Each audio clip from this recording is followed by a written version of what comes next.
Baik, langsung saja saya akan membahas tentang prinsip-prinsip belajar.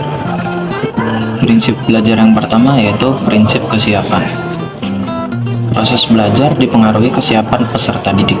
Yang dimaksud dengan kesiapan ialah kondisi individu yang memungkinkan ia untuk dapat belajar. Berkenaan dengan hal ini, terdapat berbagai macam taraf kesiapan belajar untuk suatu tugas khusus. Yang termasuk kesiapan ini adalah kematangan dan pertumbuhan fisik, inteligensi latar belakang pengalaman, hasil belajar yang baku, motivasi, persepsi, dan faktor-faktor yang lain. Yang kedua yaitu prinsip motivasi. Tujuan belajar diperlukan untuk suatu proses yang terarah. Motivasi adalah suatu kondisi dari pelajar untuk memperaksarai kegiatan, mengatur arah kegiatan itu, dan memelihara kesungguhan. Secara alami, anak-anak selalu ingin tahu dan melakukan kegiatan dalam lingkungannya. Rasa ingin tahu ini seyogyanya didorong dan bukan dihambat dengan memberikan aturan yang sama untuk semua anak. Secara psikologis, apabila sudah berkonsentrasi atau memusatkan perhatian pada sesuatu, maka stimulus yang lain akan tidak diperlukan. Akibat dari keadaan ini, kegiatan yang dilakukan tentu akan sangat cermat dan berjalan baik. Motivasi mempunyai peranan penting dalam kegiatan pembelajaran. Seseorang akan berhasil dalam belajar kalau keinginan untuk belajar itu tumbuh dari dirinya. Selanjutnya yaitu prinsip persepsi dan keaktifan. Seseorang cenderung untuk percaya sesuai dengan bagaimana ia memahami situasi. Persepsi adalah interpretasi tentang situasi yang hidup. Setiap individu melihat dunia dengan caranya sendiri dari berbagai dan berbeda dengan individu yang lain. Persepsi ini mempengaruhi perilaku individu. Seorang guru akan dapat memahami peserta didiknya lebih baik bila ia peka terhadap bagaimana cara melihat seseorang dalam situasi tertentu. Apabila seorang anak ingin memecahkan suatu persoalan, dia harus dapat berpikir sistematis atau menurut langkah-langkah tertentu. Termasuk ketika ia menginginkan suatu keterampilan, tentunya harus pula dapat menggerakkan otot-ototnya untuk mencapainya. Yang selanjutnya yaitu prinsip tujuan dan keterlibatan langsung. Tujuan ialah sasaran khusus yang hendak dicapai oleh seseorang. Prinsip keterlibatan langsung merupakan hal yang paling penting dalam pembelajaran. Pembelajaran sebagai aktivitas mengajar dan belajar, maka guru harus terlibat langsung. Begitu juga peserta didik. Prinsip keterlibatan langsung ini mencakup keterlibatan secara fisik maupun non-fisik. Jadi intinya guru dan murid harus terlibat langsung dalam kegiatan belajar dan pembelajaran dan memahami tujuan dari belajar dan pembelajaran tersebut. Yang selanjutnya yaitu prinsip perbedaan individual. Dalam proses pembelajaran yang berlangsung di sekolah-sekolah pada saat ini masih cenderung bersifat klasikal, yang artinya seorang guru menghadapi 30 sampai 40 siswa, lalu beliau menerangkan secara sama rata antara siswa satu dan siswa yang lain. Sebenarnya antara satu individu dengan individu yang lain tentunya memiliki perbedaan seperti dalam hal kecepatan untuk mengerti, seperti itu. Nah, untuk memberikan bantuan agar peserta didik dapat mengikuti pembelajaran yang disajikan oleh guru, maka guru harus benar-benar dapat memahami ciri-ciri peserta didik tersebut. Begitu pula, guru harus mampu mengatur kegiatan pembelajaran mulai dari perencanaan, proses pelaksanaan, sampai pada tahap terakhir yaitu penilaian atau evaluasi. Lalu yang selanjutnya yaitu prinsip transfer, retensi, dan tantangan. Belajar dianggap bermanfaat bila seseorang dapat menyimpan dan menerapkan hasil belajar dalam situasi baru. Apapun yang dipelajari dalam suatu situasi pada akhirnya akan digunakan dalam situasi yang lain. Proses tersebut dikenal dengan proses transfer. Kemampuan seseorang untuk menggunakan lagi hasil belajar tersebut disebut sebagai retensi. Lalu setelah memahami dua hal tersebut, peserta didik juga butuh terhadap sesuatu yang dinamakan tantangan. Kenapa hal tersebut harus ada?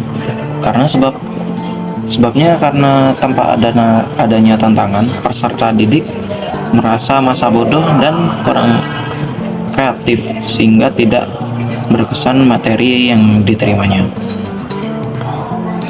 Yang selanjutnya yaitu prinsip belajar kognitif.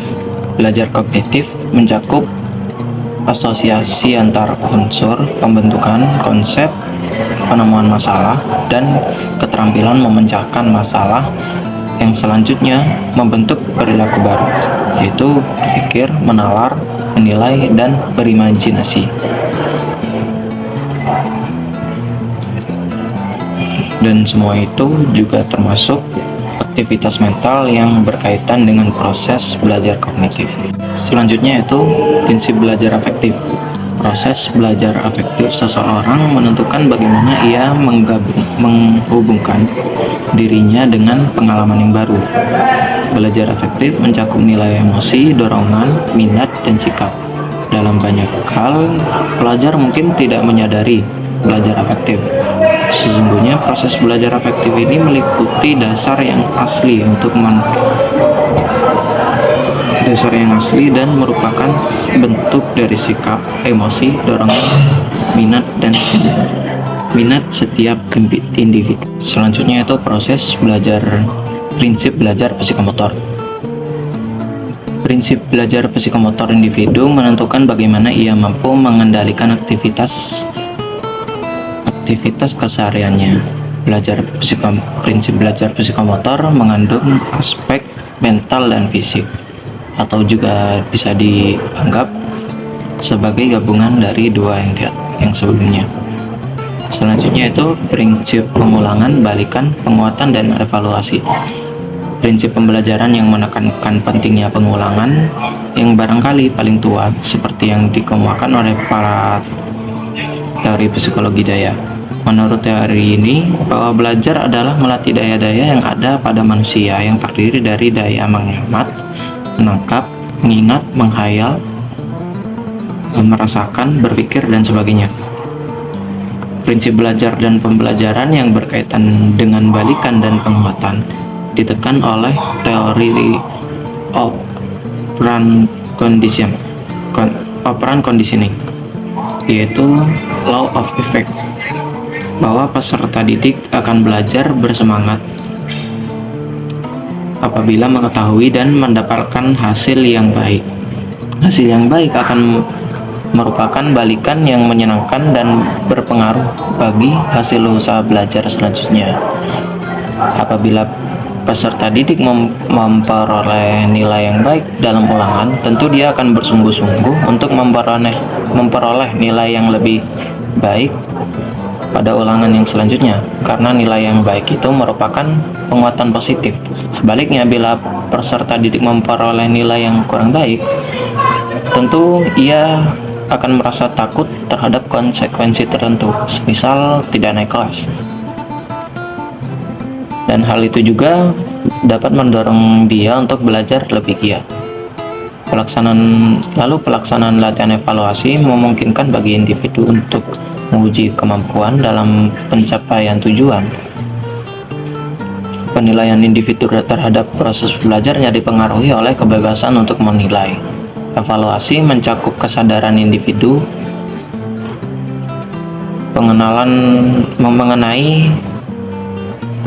mengenai penampilan, motivasi belajar, dan kesiapan untuk belajar.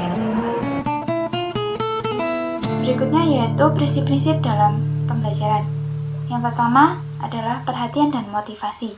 Perhatian ini mempunyai peranan yang sangat penting dalam proses pembelajaran.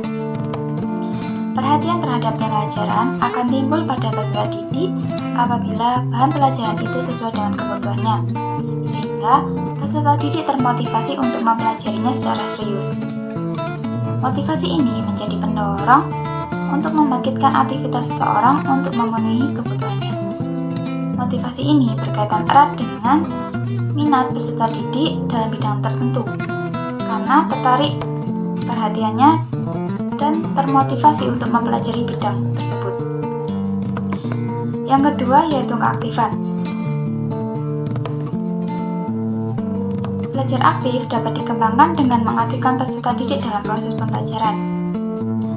Pembelajaran yang bermakna itu apabila peserta didik aktif dalam proses pembelajaran, seperti siswa aktif bertanya kepada guru saat dia kurang paham dalam pelajaran. Yang ketiga, keterlibatan langsung atau pengalaman. Dalam proses pembelajaran ini membutuhkan keterlibatan langsung peserta didik.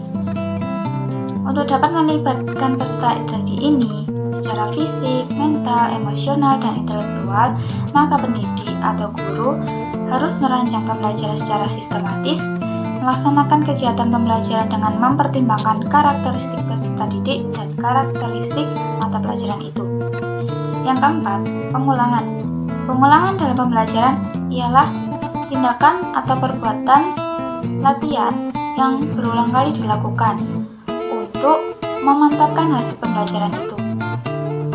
Adanya pengulangan terhadap materi pelajaran ini yang diberikan untuk mempermudah penguasaan dan dapat meningkatkan kemampuan peserta didik. Dalam hal ini, peserta didik lebih mudah belajar dan mengingat materi lebih lama apa yang mereka sudah pelajari. Yang kelima, tantangan.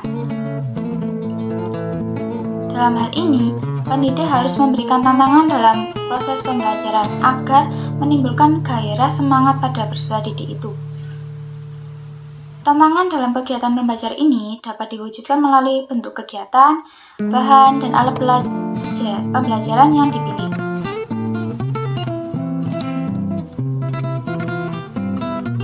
Adanya tantangan yang dihadapi ini,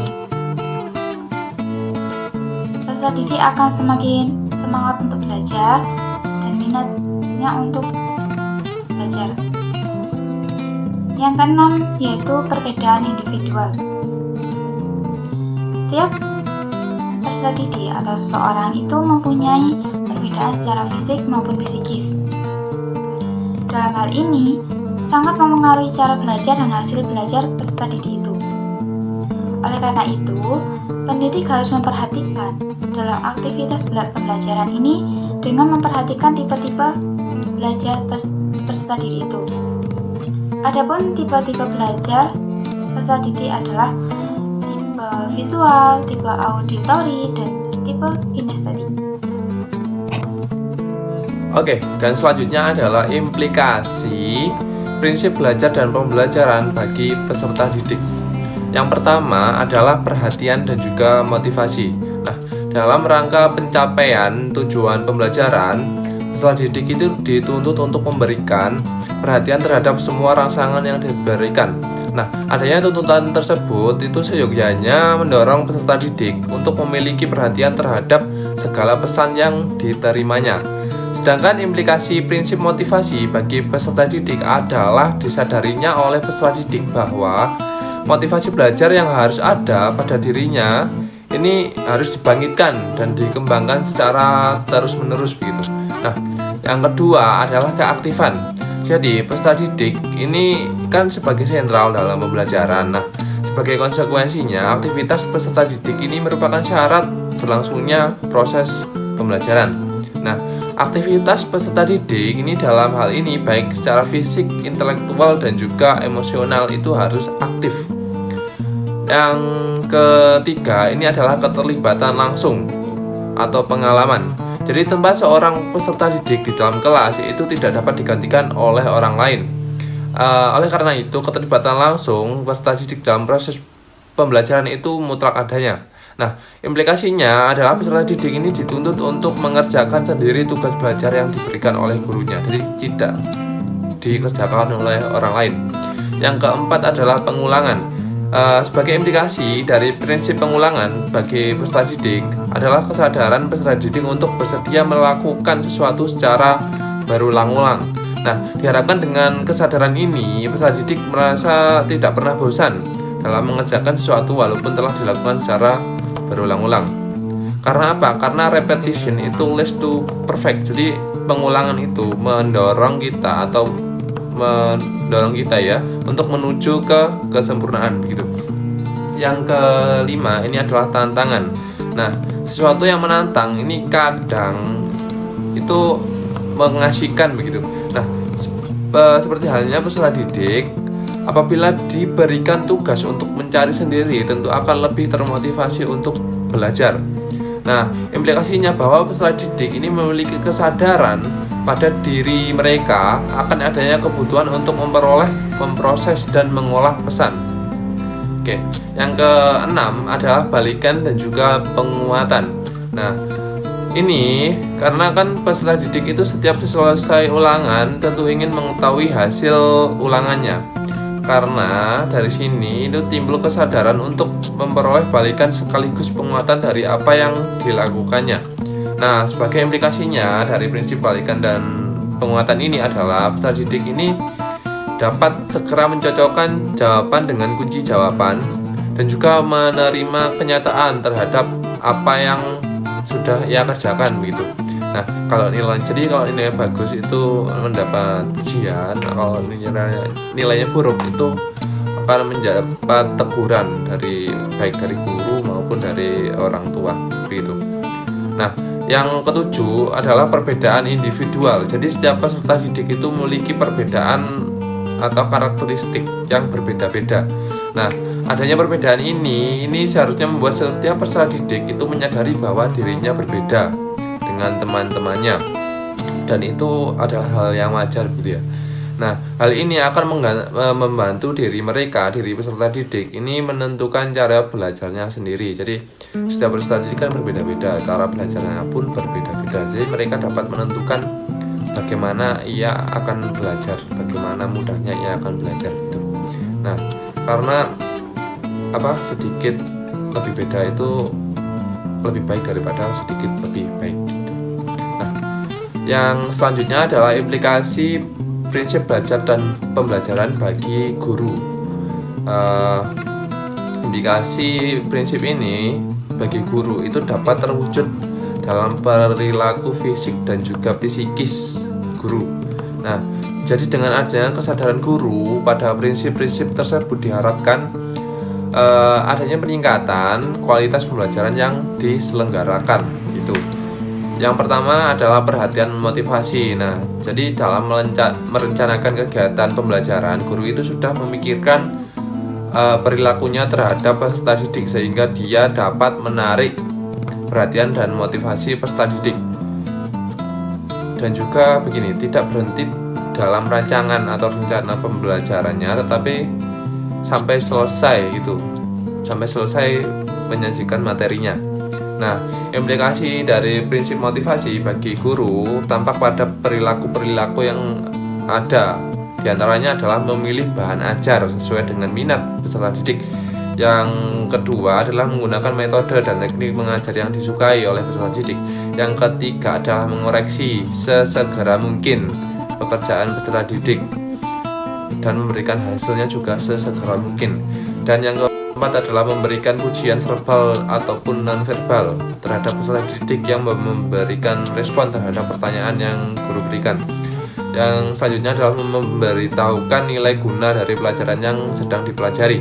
Yang selanjutnya lagi adalah perilaku yang merupakan implikasi prinsip perhatian dan motivasi bagi guru dapat dilihat lebih dari satu perilaku dari suatu kegiatan pembelajaran. Nah, yang kedua adalah keaktifan. Guru memberikan kesempatan belajar kepada peserta didik dan juga guru menjamin bahwa setiap peserta didik ini memperoleh pengetahuan dan keterampilan di dalam kondisi yang ada gitu. Nah, Untuk dapat menimbulkan keaktifan belajar pada diri peserta didik, ini guru dapat melaksanakan perilaku-perilaku berikut. Yang pertama, menggunakan multimedia dan juga multimetode. Jadi medianya bermacam-macam dan juga metodenya juga bervariasi gitu. Nah, yang selanjutnya adalah memberikan tugas secara individual dan juga kelompok. Terus yang ketiga adalah memberikan kesempatan kepada peserta didik untuk melaksanakan eksperimen dalam kelompok kecil yang beranggotakan tidak lebih dari 3 orang. Nah, yang keempat adalah memberikan tugas untuk membaca bahan belajar, mencatat hal-hal yang kurang jelas, serta mengadakan sesi tanya jawab dan juga diskusi. Itu. Nah, yang ketiga adalah keterlibatan langsung. Jadi keterlibatan langsung ini bukan hanya peran fisik ya, bukan hanya presensi fisik, namun keterlibatan mental, emosional, dan juga intelektual peserta didik.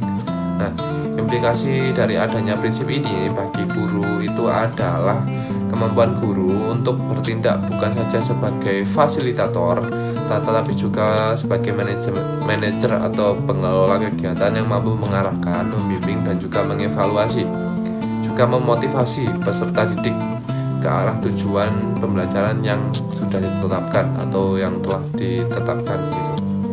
Nah, yang keempat adalah pengulangan. Jika guru mampu memilihkan bahan ajar yang membutuhkan pengulangan dan tidak membutuhkan pengulangan, maka guru telah melakukan prinsip ini karena guru sudah mengulang apakah bahan ajar ini bisa diulang atau butuh diulang apa tidak. Nah, itu karena tidak semua pembelajaran itu membutuhkan pengulangan. Nah, yang kelima adalah tantangan. Tantangan ini adalah sebagai salah satu prinsip pembelajaran yang dapat mengantar peserta didik mencapai tujuannya, sehingga guru harus merancang kegiatan pembelajaran dalam bentuk kegiatan, bahan, dan juga media yang dapat memberi tantangan kepada peserta didik untuk lebih bersemangat dengan tantangan itu. Nah, yang keenam adalah balikan dan penguatan. Implikasi prinsip balikan dan penguatan ini guru dapat terwujud dari perilakunya. Di antaranya adalah memberikan jawaban yang benar setiap kali pertanyaan yang telah dijawab peserta didik itu baik secara benar maupun salah. Jadi memberikan feedback itu bagi peserta didik. Yang kedua adalah mengoreksi. Nah, pas membahas pekerjaan rumah yang diberikan kepada peserta didik itu dibahas begitu, terus dikoreksi. Yang selanjutnya adalah memberikan catatan-catatan pada hasil kerja peserta didik, bisa berupa berupa notes gitu di bawahnya, di bawah pengerjaannya atau lain-lain. Nah, yang selanjutnya adalah perbedaan individu. Jadi guru itu menghadapi peserta didik itu secara klasikal dalam kelas, tentunya harus mempertimbangkan latar belakang atau karakteristik masing-masing peserta didik. Jadi guru harus dapat melayani peserta didik sesuai karakteristiknya orang per orang. Jadi tadi kan sudah dibahas bahwasanya karakteristik peserta didik itu berbeda-beda. Nah, di sini guru itu juga harus memberikan treatment itu yang berbeda-beda sesuai apa yang dibutuhkan oleh peserta didik tersebut. Nah, mungkin itu saja dari kelompok kami. Jika ada kurang lebihnya, mohon kritik dan sarannya. Cukup saya akhiri. Assalamualaikum warahmatullahi wabarakatuh.